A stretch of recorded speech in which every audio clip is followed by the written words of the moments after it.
This is Jeff Altman, the Big Game Hunter. Welcome to Job Search Radio. Are you looking for a new job or interested in leveling up? Job Search Radio is your go-to resource for insider tips on job hunting and growing your career. Here's your host, Jeff Altman. Hi, this is Job Search Radio. I'm Jeff Altman, the Big Game Hunter, and welcome to episode 296. I started to be called the Big Game Hunter when I still worked in recruiting, and I was hunting down leaders and staff for organizations. I did it for more than 40 years. Now I do executive job search coaching and business life coaching. And one of the things I know full well from having worked in search and being a human being for as long as I have is that change comes to the economic landscape, and we're supposed to be prepared for it. So that's really what this show focuses on, change, and being ready for when change comes, because it is inevitable. I hope you find the show helpful and give it 5 stars on iTunes and Stitcher.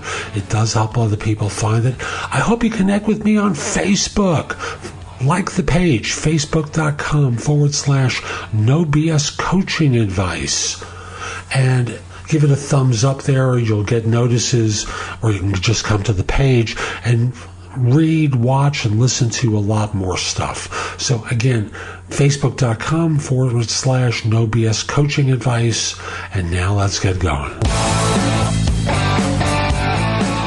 I saw a statistic in a book I was reading that I thought was really interesting. Actually, I saw 2 of them. First one, in 2008, 2009, when so many millions of Americans were laid off, 2.8 million in 2008 and another few million in 2009. The unemployment rate for individuals earning over $100,000 a year was around 1%. What does that tell you? Tells me that there's experiences and skills that firms value for people at that compensation level that you need to develop. Second statistic, when you look back in time, the American population worked primarily in agriculture 100 years ago.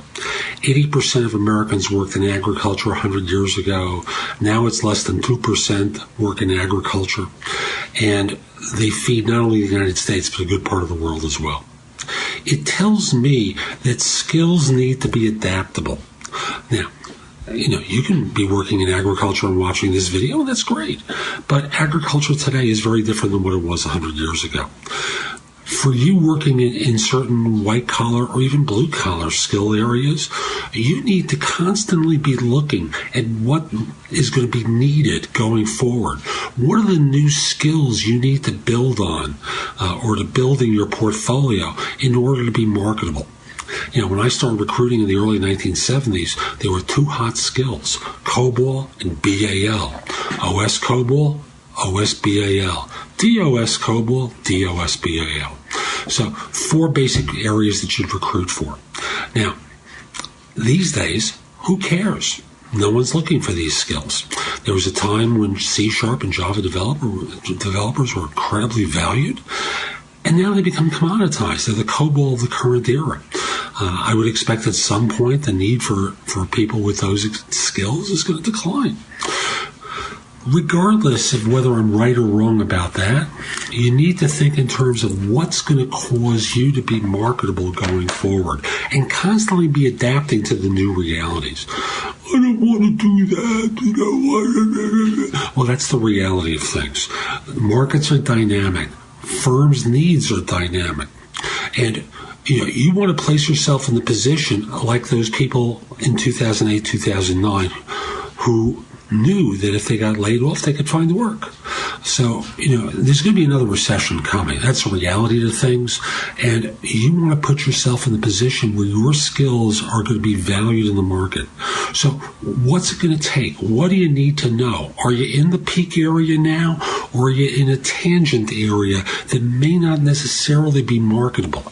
Are you using some obscure technology that may cause you to be marketable, or have an obscure skill that a few firms use that will make you highly desirable?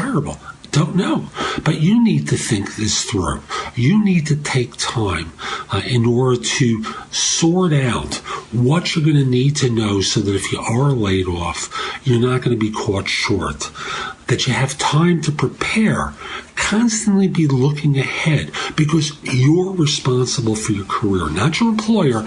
You're responsible. So if you have to write a check, you're going to write a check to do it.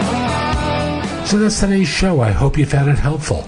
And if you did, I want to encourage you to take me up on my free 7-day trial at JobSearchCoachingHQ.com. That's my site with curated information that you can watch, listen to, or read to help you find work more quickly. And want to remind you, subscribe to Job Search Radio in iTunes or Stitcher. It helps other people discover the show. You'll get podcasts delivered to you Monday through Friday, very early in the morning. They're bite-sized morsels designed to help you find work. Hope to have you back soon. Have a great day. Take care. If you would like to have Jeff give you advice about your job search, you'll love JobSearchCoachingHQ.com. This site has all of Jeff's books and guides to job hunting available free. The ability to have Jeff answer your questions, plus podcasts and videos that'll help you with all the different parts of a job search, including writing a winning resume and cover letter, great answers to interview questions, how to negotiate effectively, whether you want an easy way or want to get tough, plus a community of people like you who you can get advice from. The site again is JobSearchCoachingHQ.com. That's JobSearchCoachingHQ.com.